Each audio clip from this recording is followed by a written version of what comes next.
Unit number 5, and we are looking at the philosophy of Aristotle. We will examine in the first video his metaphysics and the background of his life, and in the second video his epistemology and his value theory. Before we begin with the lecture proper, let us do two things as far as the preparation for this two-video lecture series on Aristotle. First, just as you did with the Plato presentation,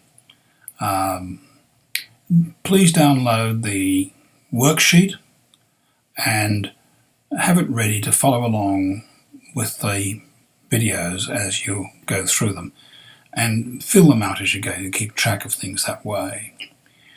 Secondly, I particularly want you to read the chapter of Melchert's textbook, chapter 9, concerning Aristotle. Melchert has a very good grasp of the philosophy of Aristotle, and I think he's very favourably disposed toward it. And I encourage you to read that section of the chapter. That way you'll get two very different perspectives on Aristotle. You'll have Melchert's work in the textbook, and you'll have my videos here. We are saying very similar things, but from two quite different perspectives. And so I think that will be helpful to you, because sometimes students are very confused with the complexities of Aristotle's arguments. Aristotle was outstanding in the history of Western philosophy. His insights are brilliant. Like Plato, he made an enormous step forward, especially in the area of epistemology and learning through experience. But it was a very complex set of thinking and reasoning and setting forth his arguments. And so I'd encourage you to use both the textbook and to help you, and my presentation to help you. All right, now let's turn our attention to the videos proper. Again, you'll see we have the learning objectives for the week. Again, you should use this slide to help you keep track of what you need to know, what you need to understand. Combine this with the worksheet that I hope you're now using. And between these things, this will help you prepare for things like our tests. What was the importance of Aristotle to the history and story of philosophy? He's made a lasting contribution in a number of areas: natural science, mathematics, logic, political theory, ethics, politics, philosophy. It's interesting that Hegel, one of the great German philosophers, said to him, that is Aristotle, the greater number of the philosophical sciences owe their origin and distinction. A very high praise indeed. And a far more interesting document, the Encyclopaedia Britannica, says of Aristotle that he was the first genuine scientist in history. And there it adds, every scientist is in his debt.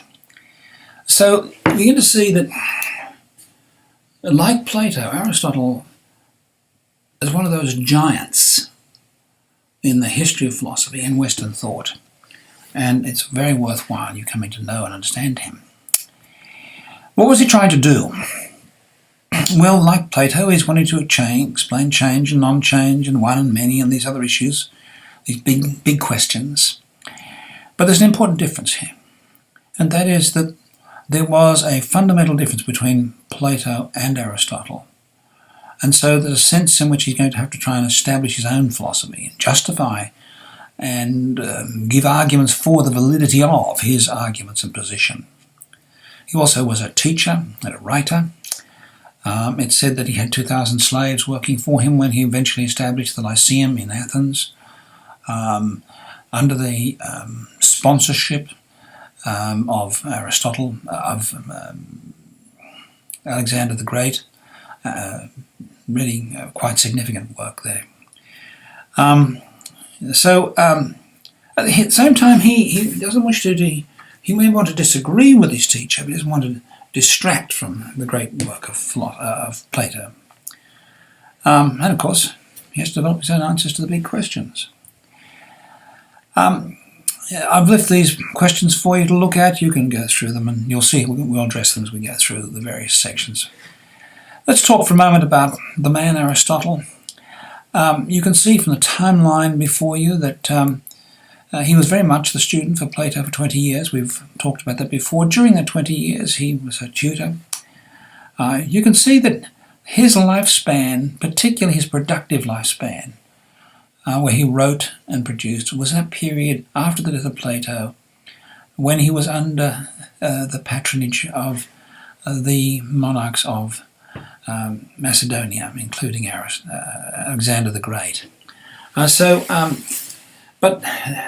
because he was under that patronage, when things came to an end with the death of Alexander, the result was that the Athenians began to have an anti-Macedonian attitude. They wanted their freedom again. They didn't want to be under the heel of this dictatorship.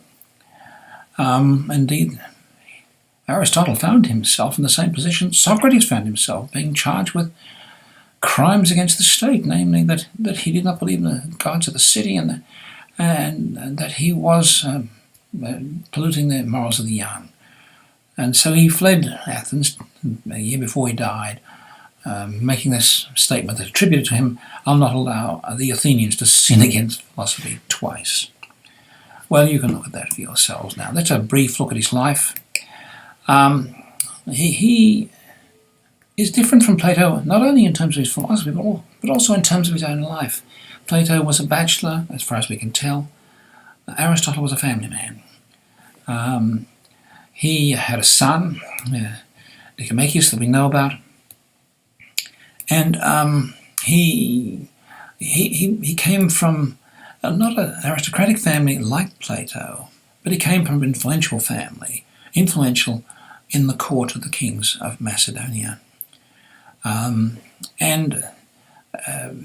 While he came to study under Plato at the academy and taught rhetoric there, the differences between Plato and Aristotle was such that when Plato died, the successor was not Aristotle, it was Plato's nephew. And so that's when Aristotle left Athens. He went to the court of King Hermanus in Mycenae. He married the king's daughter. And later, when Philip's son Alexander turned 13, he was invited to go and begin tutoring Alexander, which he did. He did that for 5 years. He was very respected and admired by both Philip and Alexander, and said to be influential in affecting them both. And see, some of Alexander's view of the East and the approach to the East is attributable to the teaching of Aristotle. So it is said. But in 335 he established his own school, the Lyceum. It flourished. It was well funded. He married a second time there, and that's when his son was born. But again, that went for 20 years. Most of his books were published during this period of time. But he fled after the death of Alexander to the island of Chalcis, and he died within a year of getting there at age 62. But his legacy is through his written works. It is said that he wrote over 200 works. Only some 31 have continued in circulation. He wrote on a vast range of topics, from natural science to rhetoric, logic, poetry, politics, philosophy. He wrote classifying animals into genera and specific species. He wrote on marine biology. He is famous in terms of some of the insightful observations he made.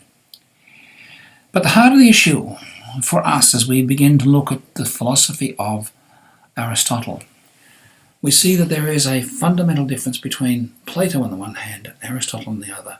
And understanding this difference is important because after the life and work and writing of Aristotle, Western thinking has revolved around two approaches to knowledge and philosophy.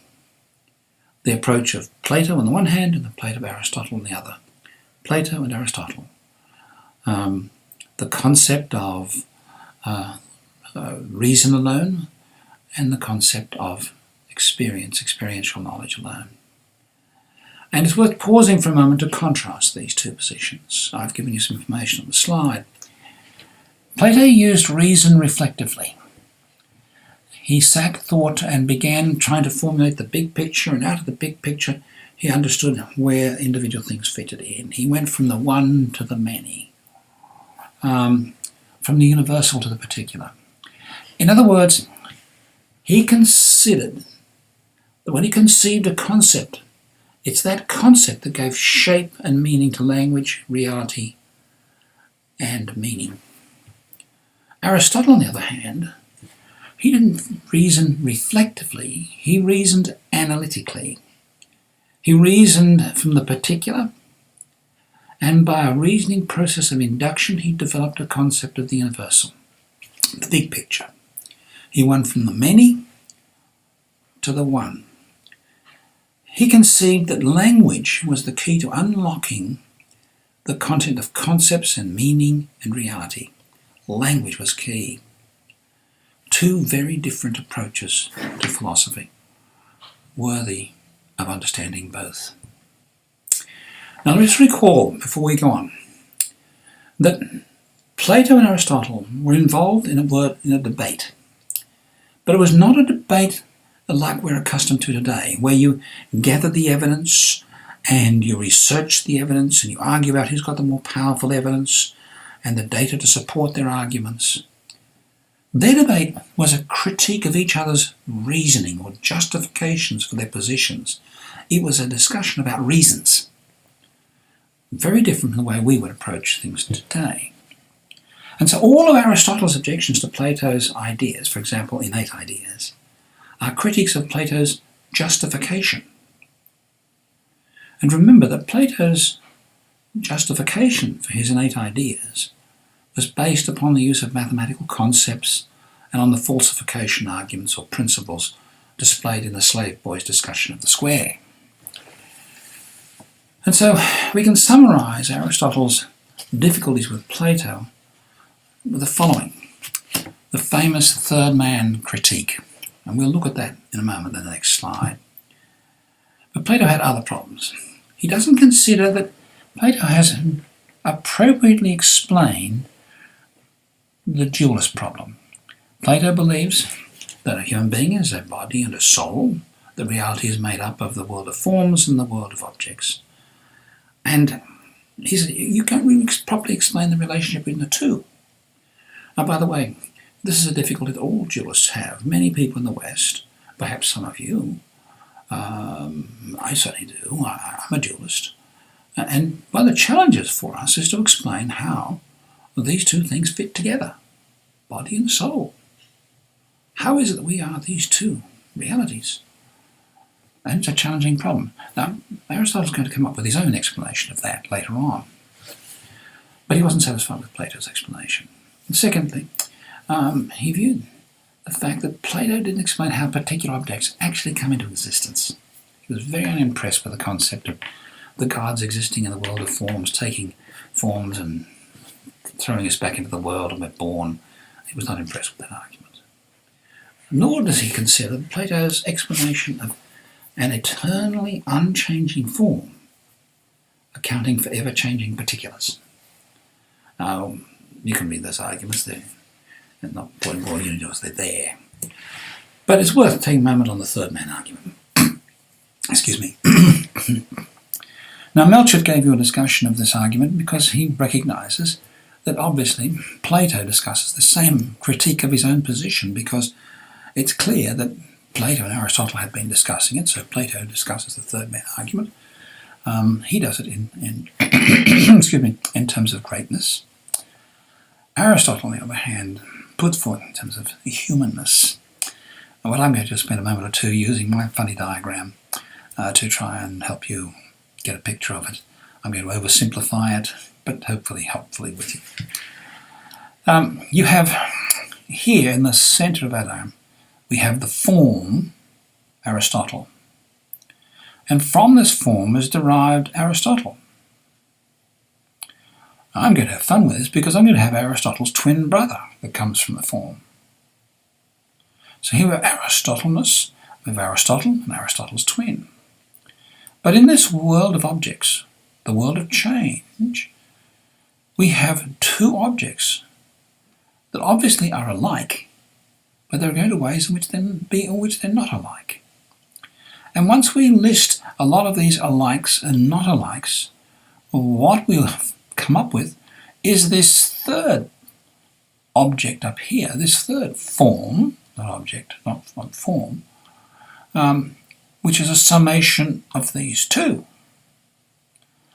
So we have the need of this to explain the relationship here. And we can further develop that argument. Let's suppose there is another person over here, this person here, way outside our here. And we ask, what's the relationship between this person and these two people? Well, lo and behold, we need to create yet another super form above. And again, we have the lines coming up. And what we have here is an infinite regression, in which we go on and on and on forever to try to explain the difference between these two people. That's just a simplified presentation of the third man argument. In other words, given that Plato's explanation of the relationship between Aristotle and his twin is they're both imperfect in relation to the form, Aristoteleness, you end up with this third man argument, and he's not impressed with that. All right, we now turn to the starting point for Aristotle's metaphysics. His starting point is fundamentally nature, the natural world as it's perceived by the human being, the intelligibility of the world or the objects of the world display themselves to us as we carefully observe them. However, it's important for us to pause for a moment and again make a distinction between Plato on the one hand and Aristotle on the other. On the one hand, both Plato and Aristotle viewed a rationality and intentionality, an intelligibility that was within the framework of the cosmos. As far as Plato was concerned, that intelligibility was inherently operating in the whole.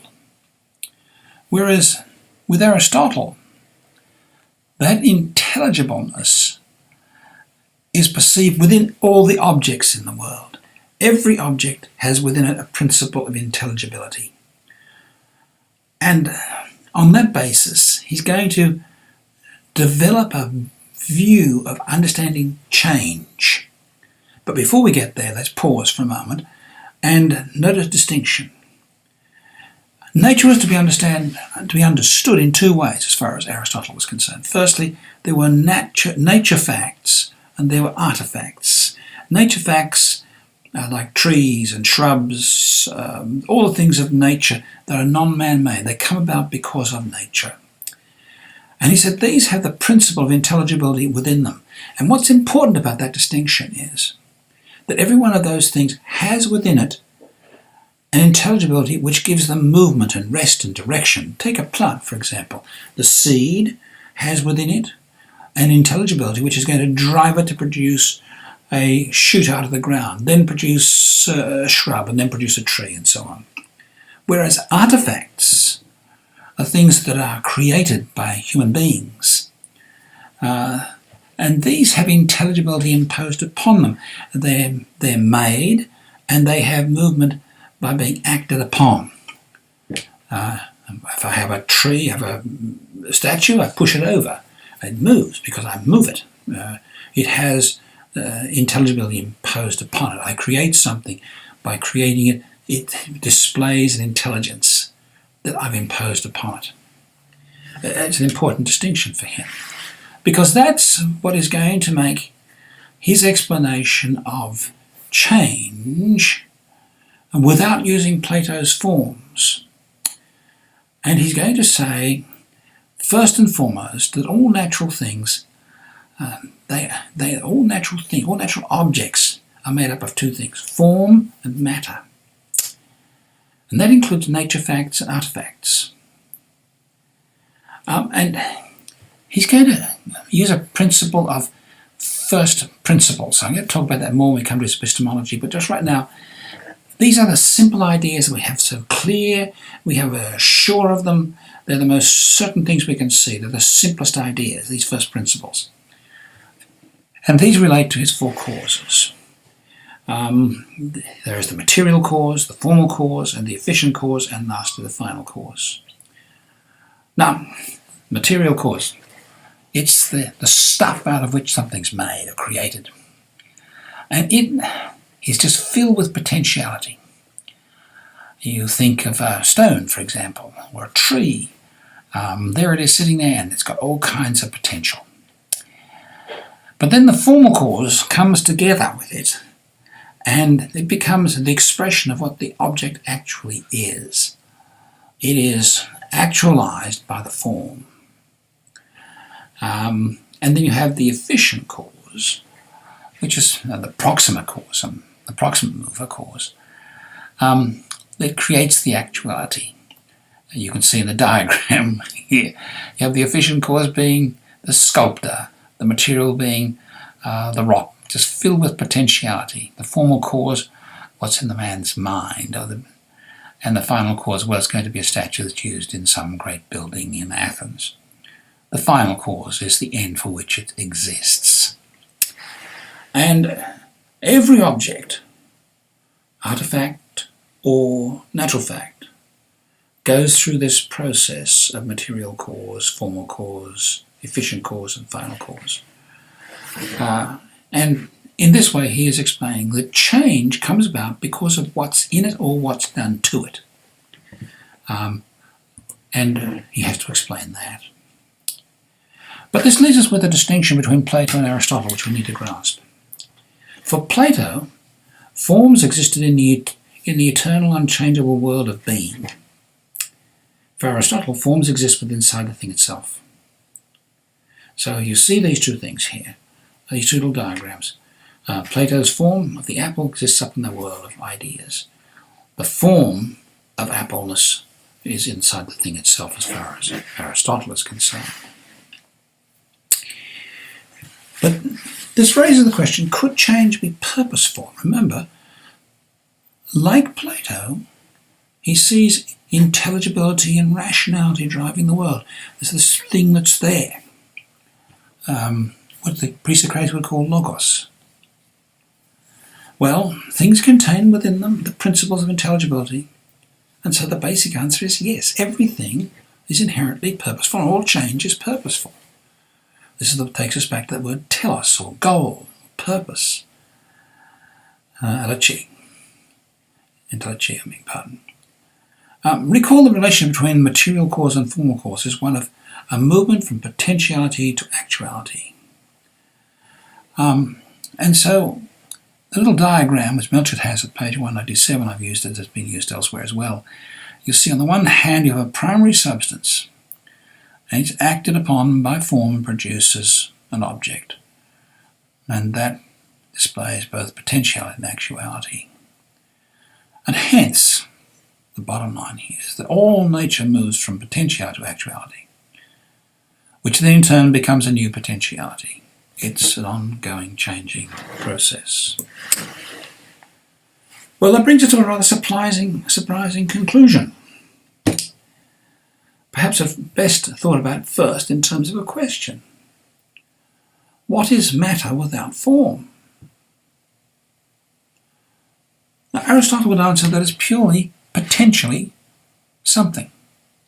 It's undefined, it's indiscriminate, in that sense, it's nothing. Remember, he's using language to describe what is there, and he says basically, it's nothing. But matter is inherently a substance. It's what the stuff is. And what transforms matter into substance is substance. So Aristotle introduces the idea here of essence. And essence is the essential or primal definition of what something is, including matter. And remember again, it's language. This is a language analysis. The form essence is the substance of the substance itself. Essence is a substance, but it's obviously a very different kind of primordial substance. But according to this line of reasoning, we can have formal substances which have no normal substance, but a unique kind of substance. They're not composed of matter or form. So that really raises another question. Those formal substances, could we have a formal substance that is purely actuality? That just is filled with actualness, existence. At this point, Aristotle is beginning to move to a different kind of metaphysical dualism, very different from Plato's. And these are pure actualities. And to discuss this, he looks at the cosmology of the time. He looks at the heavenly bodies and he sees them continually moving on a regular basis, and he sees them as moving in great circles, and they eternally move in those circles. But again, he asserts that there must have been something that caused those things to start moving. You can't have movement unless there's something that causes the movement. Something has got to transform an actuality, a potentiality into an actuality. So what kind of mover must that be? And he gives an astonishing answer. It's one that doesn't move. Now remember, this is a linguistic analysis, if you will. Why is it that this prime mover doesn't move? Well, in effect, this prime mover is a final mover, an ultimate cause of movement. It's as if it sits out there at the end of all things and draws everything to it. And once everything has reached that ultimate final cause, it stops. Hence, the prime mover, or the ultimate mover, doesn't move. Melchett has an illustration of a baseball which begins the process of movement through games and people and play, and ultimately it reaches the World Series where it ends. And it's the World Series, in a sense, that's drawing the baseball all the way to the World Series. It's a great illustration. No illustration really works, but it's great. But hence the unmoved mover. And because everything is drawn to this final cause, Aristotle says that it's got to be a good thing. Because everything likes it. That's why it's drawn toward it. It just can't help get there, and it's got to be good. There's a sense in which what we have here is the embryonic form of the cosmological argument for the existence of God. But that does leave us with a rather interesting question. What kind of God is this prime mover? Well, he doesn't move, but he's certainly different from the demiurge in Plato's Timaeus.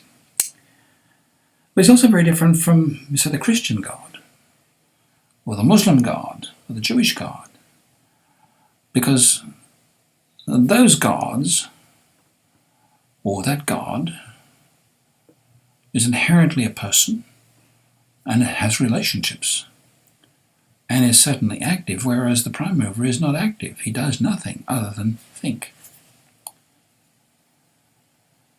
But clearly the prime mover, like other gods, is transcendent. He's above the world and beyond it, and he's an actuality. He exists. It's not surprising that Aristotle's view of God is controversial. But not only is his view of God controversial, his view of the soul is controversial. Because Aristotle is going to end up saying that the soul is immortal, or at least a portion of the soul is immortal. And he begins that discussion with saying the soul is the essence of the person. It's the life-giving principle of motion within the something. And he's going to draw a parallel between plants and animals and human beings. And what's more, the soul gives character to what that thing is. I hence you have the three levels of the soul you see in the diagram. You have the nutritional soul, you have the sensitive soul, and the rational soul. The nutritional soul gives life. The sensitive soul has feeling and emotions and responses, movement, and the individual soul has reason. It's the rational soul.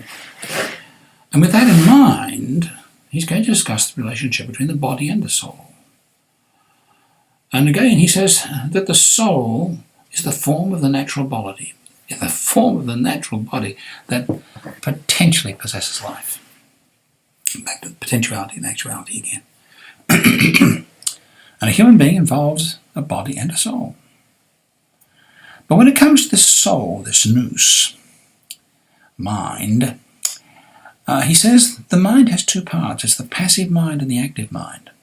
Now, the passive mind, he sees, as something which is part of the body, just receives information. It's connected to the five senses. It feels and gets the data and forms the perceptions. There it is. It doesn't form the perceptions, it gets the perceptions.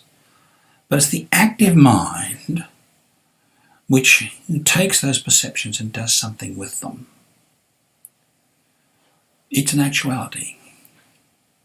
It's only an actuality can turn something from potential into actuality. So the active mind, he says, is mixed with nothing. It's the non-material part of the body. And that brings us to this controversial and much debated section in one of Aristotle's works called On the Soul, where he makes this argument, concluding as I have underlined for you. This alone is immortal and eternal, and debated ad nauseum as to what he meant by eternal and what is eternal or not. And I leave you to formulate your own views of that, but quite clearly I've gone with that, that's good. He really has an interesting argument for the existence of the soul. So let's pause now. Aristotle's explanations. Change and non-change, interesting. One and many, very interesting. Perhaps he really says the only thing that's real are particulars and not universals, but that's a matter of discussion. A very interesting discussion of form and matter, different. And of course then there's body and soul. So he certainly has addressed all the big issues. Before we can move on to epistemology, we need to pause for a moment and consider the question of substance and the categories. When teaching Aristotle, I'm never sure whether I should begin with a discussion of substance and the categories, or I should use it as I am using it here today, as a bridge between the study of metaphysics and Aristotle's view of epistemology, a sense in which substance and categories connects the two. It's important, I think, for us to begin to remind ourselves that Aristotle is very concerned how to analyse an argument, how to break it apart. What are the logical forms behind it? And what's the relationship between the terms within an argument or a statement? And he was convinced that the starting point was to begin with how you connect terms and statements. Statements are the whole, terms are the parts. And how you use terms to connect the elements of a statement. In other words, he viewed substance as the building block of matter. And remember, he's using language to describe matter. We're not doing a microscope, looking down a microscope, he's describing things. And he concludes that every uncombined term, for example the term man, indicates a substance. And he's confident that language, carefully crafted, does stand for something, man, and for some place, and so on. So his discussion of the categories is an attempt to describe how things exist and what kind of existence they exhibit, what kind of substance they are, and how that fits together in a statement. So let's turn our attention now to some observations first about the nature of substance. For anything to exist, to be real, it has to exist. It has to have substance. You can't exist without substance.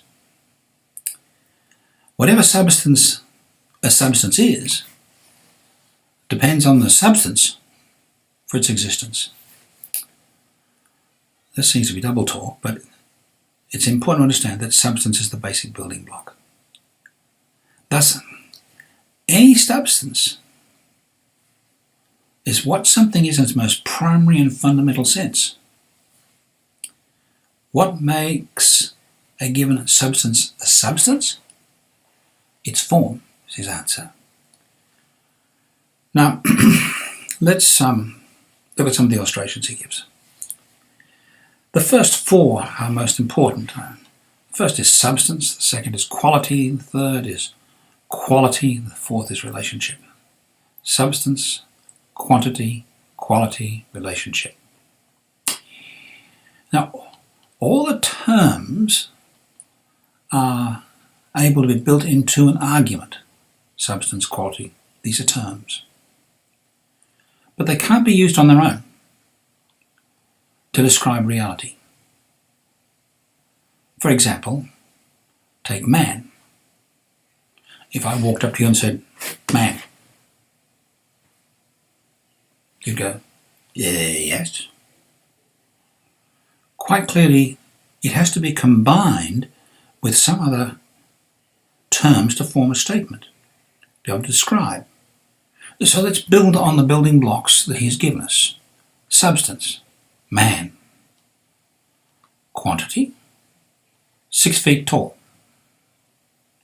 Quality, educated. Relationship, man, 6 foot tall, well educated, the smartest man in all of Athens. Ergo, Socrates. He viewed that being able to take all of these terms, using the laws of reasoning, which we'll come to when we look at our logic, study of logic, become the building blocks to evaluate these statements. And working out whether that statement is true, valid, expresses reality, or something else. Now we'll come back to this issue of substance and these term relationships in our discussions of epistemology in a moment. But at this point, Aristotle is using the categories to tell us what an object is and what the substance of that object is and how it relates to things around it. And that's the fundamental use of the categories. And with that, we'll pause and go across in a moment to the second video and to our discussion of epistemology and value theory.